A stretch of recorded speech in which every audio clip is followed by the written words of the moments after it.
Ndagusuje kandi muhaye ikaze uri mu Rwanda cyangwa uri mu mahanga gubwa neza uguwe neza cyangwa ufite amakuba nimba ufite intambara zigiye zitandukanye ndakubwiye ngo ihangane kuko natwe turakuzirikana kandi turagusengera umwami wacu Yesu Kristo akuri hafi uhumure ntabwo azagutererana kuko yita kugusenga ko abatagira shinge na rugero adasuzuguye gusenga kwabo kandi nawe waba wumva hari ukuntu wifitema mikoro dore ko ibibazo bikomanga ahantu hariho hose nawe uhumure imbere ya Kristo uboneka neza kandi aragukunda umwisunge umwizere arakugirira neza uyu mwanya nkuko muri kubibona ngiye kuri mikoro ndi Masengesho Innocent hanyuma kuri kamera zacu uko muri kubibona kuri screen turi kumwe n'umuhungu w'Imana n'abanyarwanda reka tumuhe ikaze adusuhuze mu izina rya Yesu tuganire. Ndabasuhuje neza abadukurikiye ibuntu bw'Imana bube ku buzima bwanyu imibiri yanyu ubugingo bwanyu umwuka wanyu n'ubutunzi bwanyu birarindwe ntibikageho umugayo. Ndabakunda bahaye ikaze muri iki kiganiro. Abandi uvuga ngo dusuhuje neza abasuhuza nabi ni gute? Nta bantu urabona bari kwigisha abagore abandi gusomana? Kuri ariko basuhuza nabi se noneho ubwo uvuze uti simbasomye.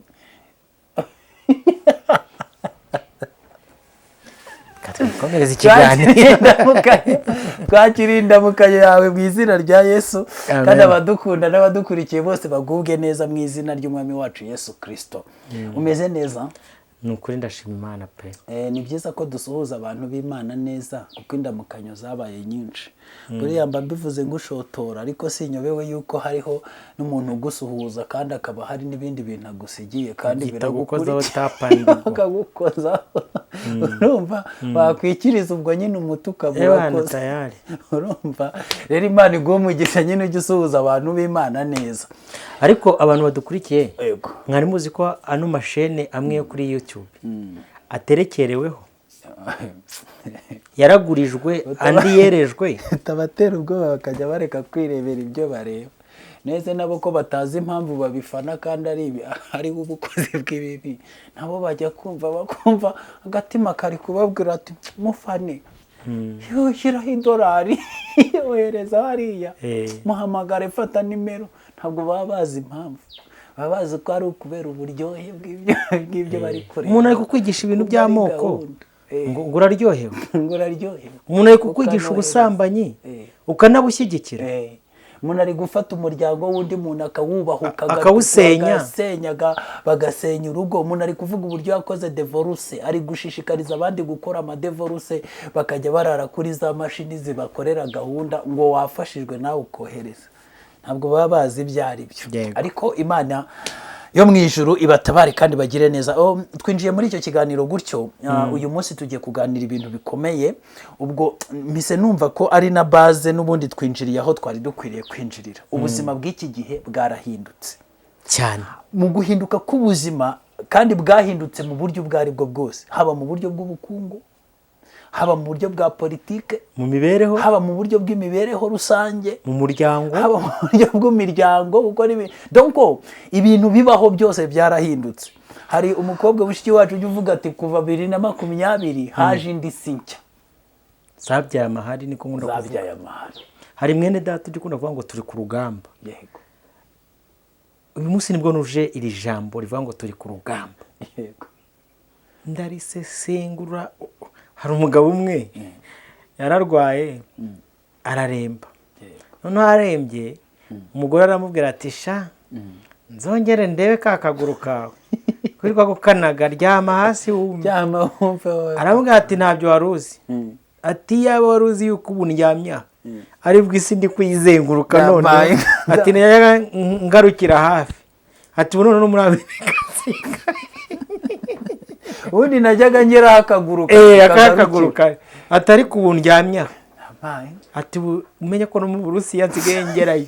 Yewe tata we umudamu ashobora kuba atarumvishije ibyo avuze ariko uyu munsi ahani sigeze mwabana umwe Imana imbabari duha imbaraga z'iki kiganiro uko umwuka wera ari kunyakama ariko tukiganira imbaraga z'abavuga imbaraga z'abareba imbaraga z'abumva umuntu utafite umwuka wumvisha ntago muraza kuba muri iyi si y'uyu munsi. Umuhungu umwe yaraje hano aza kuri cano aravuga ngo ntitugihahira ku isi, ngo ubu tugeze mu kirere. Hari abandi badusize bageze no mu isanzure. Abantu bumva ibintu biri aho ngaho. Umugore umwe ejo bundi uriya mugore wo muri Kenya wari uri gusobanura, yaraje avuga ibintu bikomeye, nkunda kumwumva. Reka mbwira abantu badukurikiye Masenge, hari abavuga ngo Imana ko ari umugwaneza ngo cyuma mutubwirana inuzi. Reka mbwira abantu badukurikiye, igihe kirageze ibyo tureba, ibyo twumva, ibyo turya, ibyo tubamo, tubibemo mu buzima bumeze nk'abari kurya ifi. Kurya ifi uzi ukuntu bigenda? Ifi iraryoha ariko urebye nabi wasoza uri kwa muganga. Ushobora kurya ifi iryoshye ariko bigasoza ugeze kwa muganga.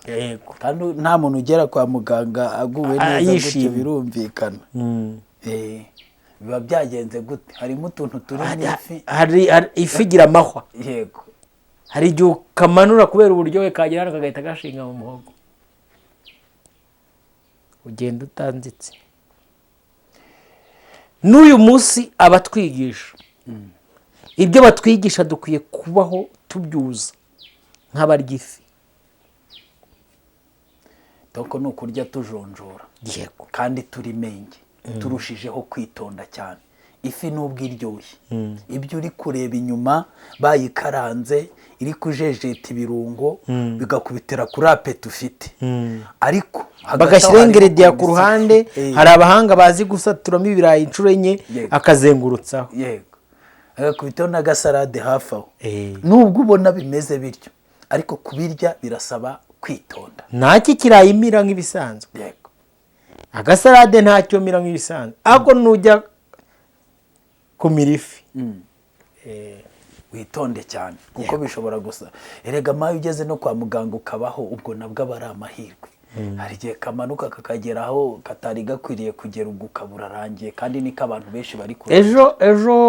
Ejo bundi Mana y'amayerekwa. Yego. Ndabandikira kuri tayito. Nabwiye ngo abantu bajye barya nk'abarya ifi. Ndabandikira ngo birahera kuri iyi tariki ya mbere y'ukwa gatandatu. Buri mwaka ugira ukwezi kwa gatandatu. Yego. Buri mwaka ukagira itariki ya mbere y'ukwa gatandatu. Iki ni kimwe cya kabiri cy'iki cy'umwaka. Ni amezi, ukwezi kwa gatandatu n'ukwezi kwa karindwi. Ni amezi yo gutangamo ibitambo. Yego. Rero iyo umuntu akwandikiye ngo birahera ku itariki ya mbere, wowe ugahita uza gusa uri kurya ifi, utuzi ifi ngo uyirye uyuza, uhita uvuga ngo nibitaba wamanje ukuza. Ahubwo si biki. Ni ibiki uri kubaza, ubundi ni ibiki uri kubaza. Ibiki. Ubundi ibyo bizaba wanabyumvishije ubundi. Ngo nibitaba. Ahubwo zubwo ntibiba biguhereyeho, hari nibiba byaguhereyeho. Erega hari ibintu ntabwo twakwirengagiza hano wenda hanze kuri social media ko hari abantu bahanura ibintu, kavuga ati wenda ibi nibi bizaba ati kandi bizaba iki gihe. Byagera bakabona ntibibaye. Ariko burya biterwa n'ikintu umuntu yavuze. Niyo mpamvu ugombye nyine nkuko wavuze tugombye kubanza ukajonjora. Kuko nshobora no kuvuga ibintu ngo bizaba ejo kandi style n'uyu munsi uri kubyumva byatangiye. Cyangwa se usanzwe unabibona. Ni gute se wavuga nyine ko bitazaba? Kandi nimba biri kuba n'ejo bizakomeza. Bibiliya ivuga iki?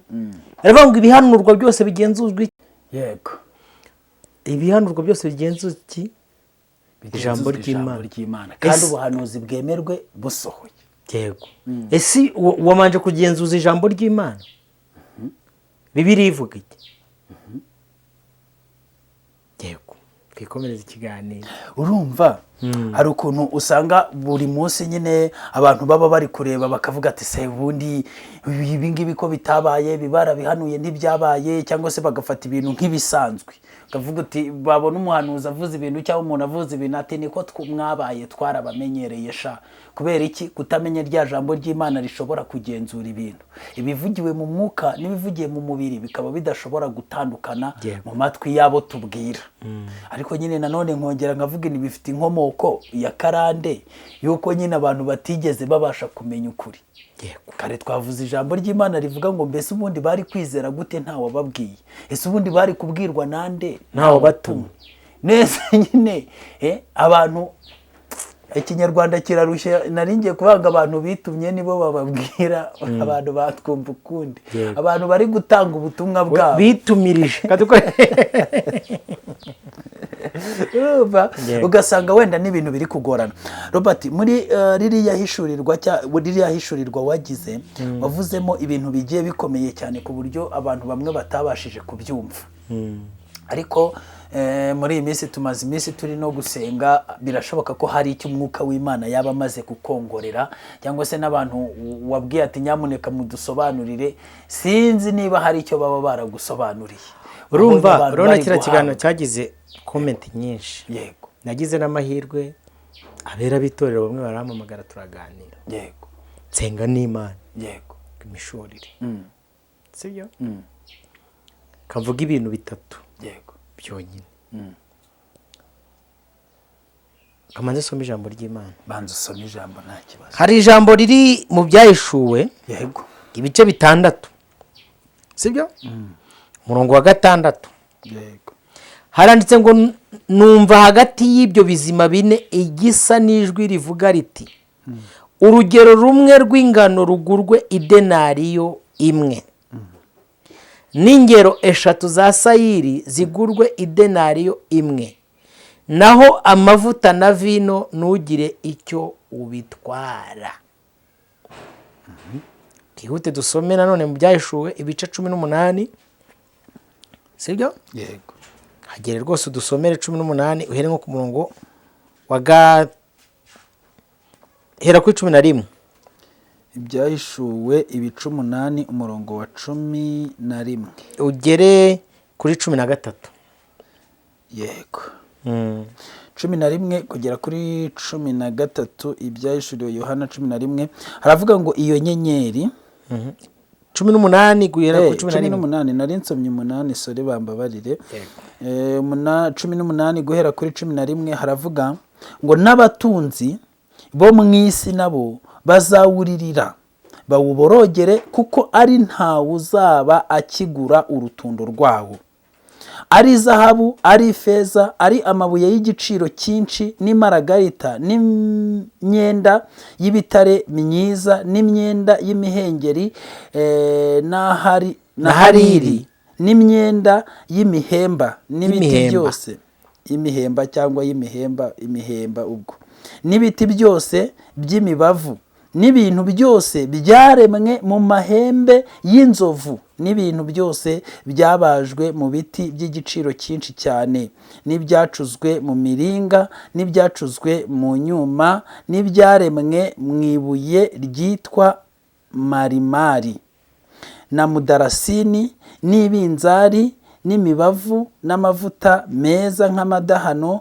n'icyome, n'inzoga, n'amavuta ya elayo, n'ifu y'ingezi, n'amasaka, n'inka, n'intama, n'amafarashi, n'amagare, n'imibiri y'abantu n'ubugingo bwabo.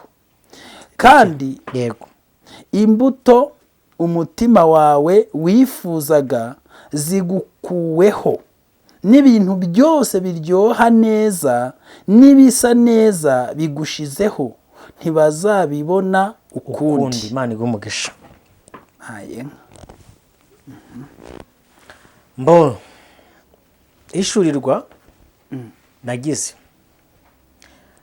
nabonye nkuko nabibabwiye. Yego. Mbona umwami w'isi. Yego. Habana impano. Umwami w'isi ni Satani. Yego.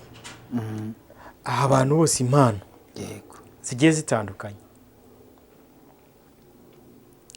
Bibiliya yerekanye mu byahishuwe ibice 18, sibyo? yego, Yerekanye neza icyo bita urucuruzo rubera muri Babuloni. yego, Harimo ibintu byinshi cyane, tubisomye. yego, Tubonye ngo n'amafarashi n'amagare, n'inka n'intama n'inka n'intama, byose, n'imibiri y'abantu n'ubugingo bwabo. Turi kugendana. yego, Ibyacuzwe mu mabuye y'izahabu n'amafeza, yego, n'andi mabuye y'igiciro n'imarigarita, n'imyenda igiye itandukanye. yego, 14 havuze ngo kandi imbuto umutima wawe wifuzaga zigukuweho, n'ibintu byose biryoha neza n'ibisa nk'ibishashagirana byose bigushizeho, ntimuzongera kubibona ukundi. Igihe kirageze masengesho, yego, nk'uko wavuze ngo mwene so yaravuze ngo isi yarahindutse. yego, Uyu munsi hari inzira ebyiri. Hari inzira y'abantu berekeje ku mwami w'isi n'ibihembo bye bigiye kuba umuyonga. Kansubiremo. Uyu munsi isi ifite inzira ebyiri. yego, Hari inzira y'abantu berekeje ku mwami w'isi n'ibihembo bye n'impano ze, yego, byose bibaye umuyonga. Yego. ndakumva, Kandi uyu munsi hari indi nzira, sibyo? yego, Bibiliya yarayivuze, aravuze ngo umugenzi naho yaba ari umuswa ntabwo azayiyoba, ntabwo azayiyoba, yego, sibyo? Kuko buri wese afite urumuri, afite n'itabaza, afite n'intungamubiri z'ubugingo bwe, ari zo mbuto n'imboga. yego, Buri wese afite itabaza. Mbese wari uzi yuko muri aya mahage y'inzira ebyiri tugezemo, ntababwiye ngo bizahera kuri iyi tariki y'ukwezi kwa 3. Mbese wari uzi ko muri aya mahage tugezemo, aha tugeze, yego, umuntu uzajya uhitamo kuyoboka inzira y'umwami w'isi, kugaruka bitacyemera, bisobanure neza ko Yesu ko imbabazi za Kristo zikiri mu isi, itorero rya Kristo rikaba rikiri hano, ni gute umuntu agenda kugaruka inyuma bikanga? gatsubiremo. Yego, Umuntu wese ufite ububasha n'ubushobozi bwo gufata ubugingo bwe akabuhereza umwanzi Satani, akamubwira ati akira, ibyo ntereza, yego, no return back. aho ndabyumva, kuko nyine ubu butanze hari igihe bakujyanye bagushimusi, aho ngaho watabaza cyangwa se hagira. Niyo mpamvu nari nkubwiye, nakubwiye ngo abantu mugiye kugera mu gihe mugiye kuzajya murya n'ibyo mwumvishe mukabyuza nk'abaryifi. Yego, Nari mvuze ngo umuntu wese muri izi nzira ebyiri uzajya uhitamo, to choose, guhitamo, yego, guhitamo, sinzi niba uri kumva icyo bita amahitamo. ndabyumva, Umuntu wese ugana iyi nzira y'i Babuloni nk'uko Yohana bihanuye, agiye gutanga ubugingo bwe, agiye no kwakira ibishashagirana nk'imbuto z'umutima we yifuza, yego. no return. Hari ibintu abahanuzi nyine cyangwa abigisha bajya bavuga ukumva biragoye kumva ngo donko iyo turebye nko mu buzima bw'ibifatika tubona ko mu byinaha aba bantu twavuga ngo ni abanyabyaha bicunguza ikibi, bakora igishoboka cyose kugira ngo baronke ubutunzi bw'isi. Tuba tubona ari bo babufite kandi baguwe neza muri bwo, kuko ntitubarusha gutura heza, nta kintu tubarusha kibifatika by'ubu buzima bigaragara inyuma. Hanyuma iyo umuntu ari kuvuga nkaho uri kuvuga ati abantu bose banyuze muri iriya nzira, ati bagiye gushyana n'ibyo bigiye kugira gute? Iyo si irimo abakiranutsi gusa bonyine cyangwa se bari abafashe biriya bintu byabo byose, hari amakuba ashobora kubazaho y'umwihariko atashobora kugera ku bandi kandi twese tukiri muri ubu buzima. icyo nshimye ni ukuba ari jabumvira mu mubiri utaba ari jabumvira mu mwuka. Yego. nkunda gusobanurira abantu nkababwira ngo ibintu byose biri mu bigaragara biva mu bitagaragara. hari igihe ibitagaragara bishya ibigaragara bitarashya, nk'uko hari igihe tubona ibitagaragara twebwe ba nyir'ubwite abaturebesha amaso bakaba bataramenya ko mu bigaragara tubifite. kansubiremo, hari igihe umuntu mu bitagaragara aba afite imodoka, afite urubyaro, afite umugore, hari ijambo yavuganye, nibyo barokora kuvuga ngo afite icyo yavuganye nayo, aba afite nza. hari iyo tuganira n'abantu bagiye butwumva neza, umuntu ufite nza y'ikimana yavuganye nawe mu bigaragarira amaso y'abantu ntacyo aba afite. Yego. ariko mu bitagaragara we n'uwo bavuganye aba yuzuye. ko niko kuri. Yego, sibyo? Noneho rero twiza mu isi y'ibitagaragara, usibye ko Bibiliya nayo yayivuzeho, yaravuze ngo igiye gushirana no kwifuza kwayo. Yego. mu isi y'ibitagaragara ibi bishashagirana byose Bibiliya bivuze neza, iravuze ngo bikuweho. ariko uyu munsi biracyahari. icyo ndebesha mu maso y'umwuka nuko imbere hano tugiye kugera. Masenge, kankubaza ikibazo kandi usubize. wagwa nk'imodoka akakwima esanse wayimaze iki? akanyima esanse nayigurisha. uwo bayigurisha nawe adafite abagura esanse byagenda ko ubwo si iyo modoka yaba yaragenewe kutazigera ibona esanse. ikibazo ari nge nayigurisha ababona esanse. ariko iyo modoka uwampaye kondisiyo ari ukuvuga ati ngenda guha imodoka, ariko imodoka aho izajya hose ntizigere ijyamo esanse. gusa nayikoresha iki? wagisunika nayigurisha mu nyuma. donc narindi kukubwira ibigaragara biva mu bitagaragara. guhera kuri iyi tariki y'ukwa mbere ya mbere y'ukwezi kwa gatandatu gukomeza mu bitagaragara harimo ubushyi kandi buzaza mu bigaragara. ndakumva. Yego. wakugisha impaka ubwo yaba ari ureba nyine aho hantu ho mu bitagaragara, akaba areba akakubwira ati izo gahunda ntaziriyo. akavuga ati waratubeshye, izo gahunda narebyeyo nsanga zitagaragara. icyakora reka ngaruke mu bigaragara. navuze inzira z'amahari n'abami bari gutanga amagado. reka nigire ku bari gutanga urumuri na etikete n'ibitunga umubiri ari byo umuntu w'imbere. mbese wari uzi ko hirya hatugiye ku banyuze muri iyi nzira, Imana ishimwe ko nanjye yanyeretse ariho ndi kunyura. wari uzi yuko mu minsi mike hari abantu bafite amatara n'amatabaza yabo mu mperezo zabo bagiye kuzamuka gusanga umugeni, gusanga umukwe. Yego. wari ubizi? ndabizi. mbese wari uzi ko hari n'abandi barasigara na buji asigara bazicanye ese muri uyu mwijima bategereje ariko ngo ibibiriti birimo imyambi myinshi. uzi ko iyo baguhaye ikibiriti kirimo imyambi myinshi baba bateganya ko bizajya bizima wongera urasa shamana yanjye. reka mubwire, nyamara hari ibintu tujya twumva tukagira ngo ni imikino, ariko ibintu bikomeye mu rwego rwo hejuru. hari abantu bahawe amatabaza atazima akingiye. njye narabyumvishe, ririya rekwa nararyumvishe. ari amatara akingirijwe n'ibirahure nyine ku buryo umuyaga utayahuha ngo azime.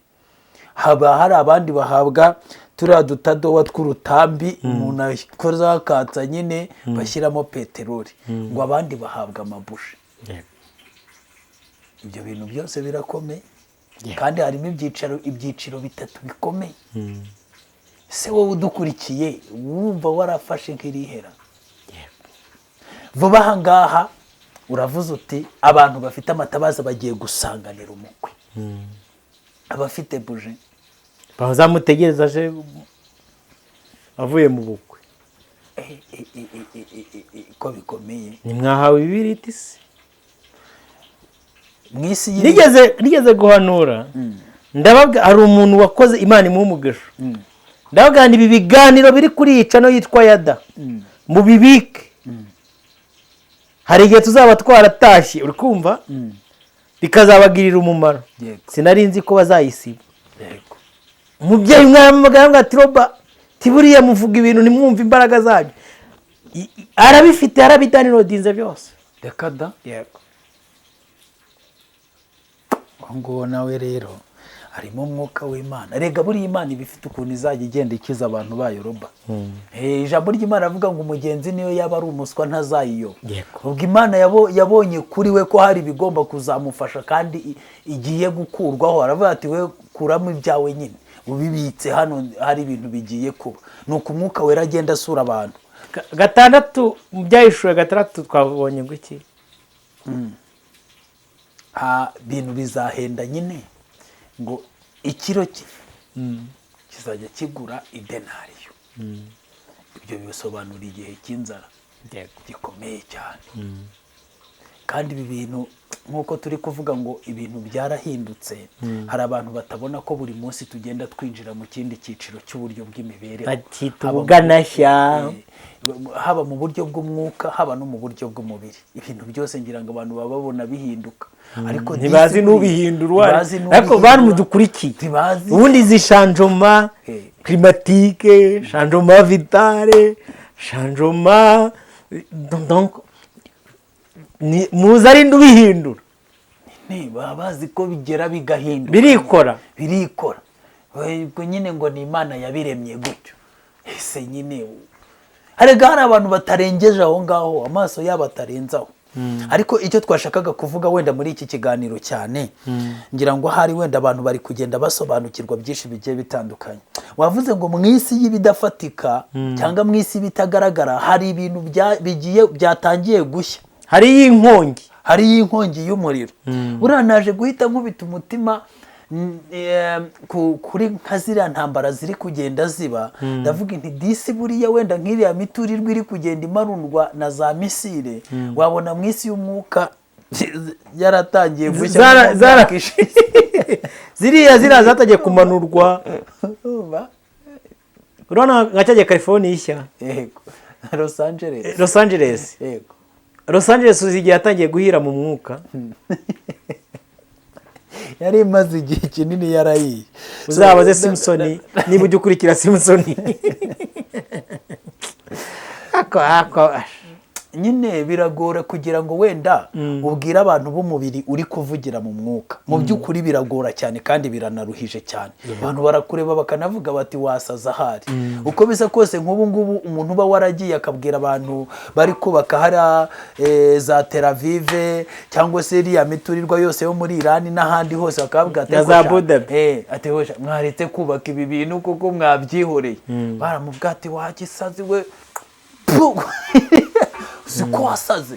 Hati abantu musenga mwabaye muto. Kabwa ati nyamara ndi kubona nta buye risigaye rigeretse kuri. Batereka reka ntabwo bishoboka. Ariko tayari uyu munsi abantu barabibonye dore ko abantu bemera babonye. Rero turagira ngo tubwire abantu bose ko ni ukwitonda kuko ibintu byose turi kubona ni imyanzuro y'ibyabereye mu isi. Reka ngarure mpunguze.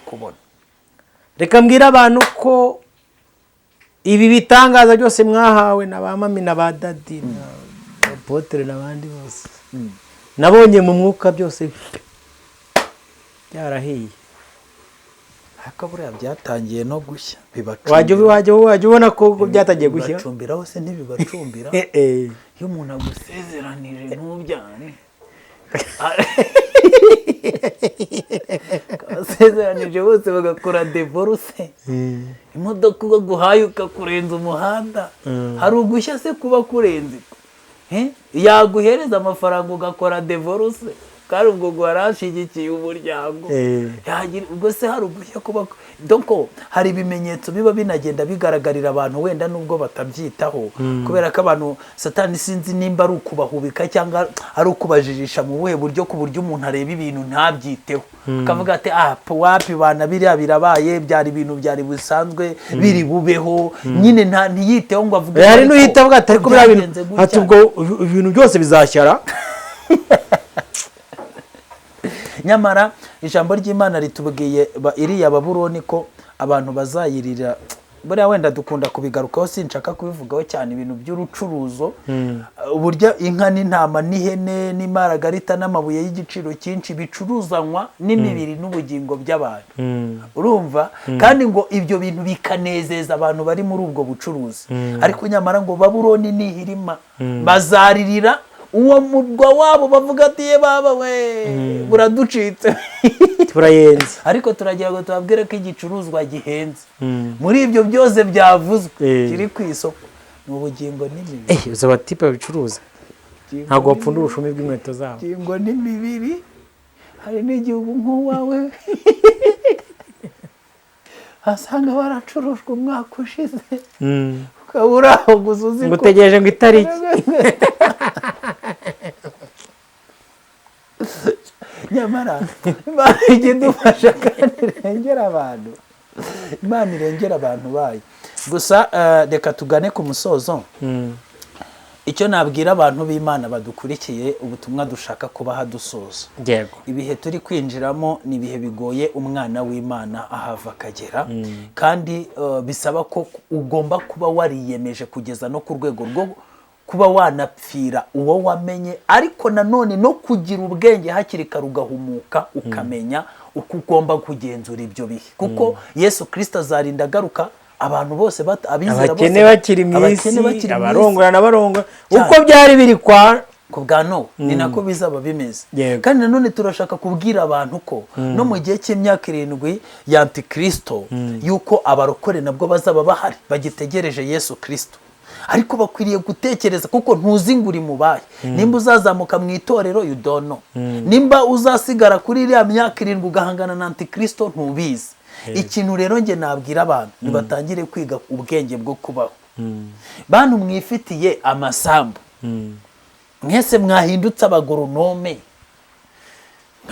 barokore mwereka mbagira inama ikomeye, kubera ko naje kumenya ko hazaba harimo n'ibyorezo kandi birimo n'amazuba, mwahenza abantu ubwenge mukagurisha amasambu y'umusozi mukigurira yo ku mazi, kugira ngo muzajye mushobora kuhira ibintu by'imboga n'imbuto, kureba ko gutunda no kugura bizaba ari ikibazo. Ako si akantu mbabwiye. Bantu barimo na ba Robert, mwashakishije ukuntu mutekarika ugashaka utuntu tw'udusambu mu cyaro, nimba byashoboka mugahereza iyo mitungo yanyu, ko muri kubona ibintu byo mu migi biri kugenda byanga bikomera, kandi ko gahunda ya Satana ari ukunaniza ahereye mu migi, ubwo rero turabuye abantu ako kantu mugatekerezaho, ntimukumve ngo nkavuze ndi guseka ngo mugire ngo karashekeje, karababaje kandi nta kantu ko kwitaho. Nk'abakristo nagira ngo mbabwire ko umwana wawe wowe wenda uzaba waragiye, ariko umwana wawe azasigara. Ukwiriye kuvuga ngo ese iki gihe ndi kubona kigenda kimeze gutya, ubundi ejo hacyo nge wenda nimba ntanahari umwana wanjye we aho nzaba musize azashobora kuhakirizwa. Nimba Imana iguhaye uburyo, menya uko ugenzura ubwo buryo Imana iguhaye, uve mu bintu by'umurengwe winjire mu mwuka wera, uca akabando k'iminsi hakiri kare ukabike kure, kuko gashobora kuzagusindagiza cyangwa kagasindagiza umwana wawe. Tugiye kwinjira mu bihe bikomeye, ibihe by'ibyorezo, kugira ngo murabibona icyorezo mu mujyi, twebwe tuba mu migi tuba twaranagowe. Iyo bibaye ngombwa ko akazi kawe pakibana mu kwezi, ntabwo uba ukirya, uba wageze ku rwego ubwo tayari ukwezi kwashira, ahubwo ntabwo ukwezi gushira. nahoze numva kare abaminisitiri b'ubuzima bateranye, babaye amakuru yaganira n'umunyamakuru, abaminisitiri b'ubuzima bateraniye gukora iki muri aka karere k'ibiyaga bigari? Bateranye. Yego. Bateraniye iki? Ebola. Bagiye kwiga uburyo bakumira Ebola. Satani afite gahunda ikomeye yo guteza ibyorezo bikomeye, inzara, amakimbirane, ibintu bikomeye cyane, n'ibyaha byishirega burya bihera mu migi. Niyo mpamvu umwana w'Imana nzima ufite gahunda yo gukomeza gukizwa Imana nimuha uburyo ikamucira inzira, azinyonyombere Gake gake gake gake gake. Ubuzi ukuntu nsigaye njya mu mujyi nkataha numva umutwe wandiye, ntago nkishaka gutinda muri uriya mujyi kuko ngenda mpura n'ibintu yewe data we, nkumva ubu ngubu ibitekerezo byanjye mba numva niboneye mutanyita umusazi nk'uko musanzwe mubinyita. Naratangira kumva imbaraga zo mu mwuka, numvaga ari ibintu bisanzwe, ariko iyo ugiye mu isoko nibwo wumva icyo bita donko. Nta muntu abantu bakiyoborwa n'inyama n'amaraso, nta kintu muri wabona ari iterambere ngo ibintu byashyushye urumva. Turasoje, Imana y'amahoro ibarinde kandi ibahe umugisha, ibahagarareho muri byose, mukomeze gusenga. Nyamara buriya rero ngo umuntu umwe yajyaga asengana natwe akatubwira ngo ikizagukoraho Imana ikivuga yihitira.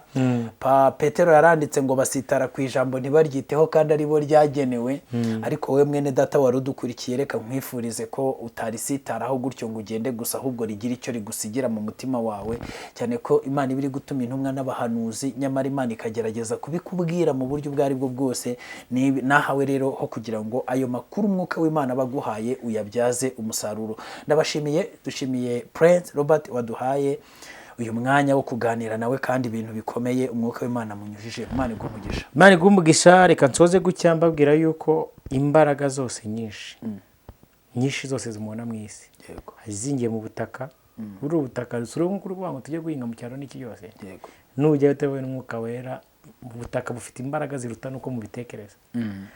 Kabiri, wari warya ku bigori, bino bigori bikereraho bishyashya, wari wahura n'ikigori cyamunzwe, cyamunzwe ari gishyashya, harimo nkongwa, harimo nkongwa, ikivovoro irimo, shyira mu isafuriya irimo, teka irimo, no kurya uyiryamo iyo utarebye neza. Ndabashimiye rero, Imana ibahe umugisha kandi ubuntu bw'Imana bube ku buzima bwanyu. Mwirinde kuba nkongwa, mwirinde kuba ibirondwe. Imana ibahe umugisha.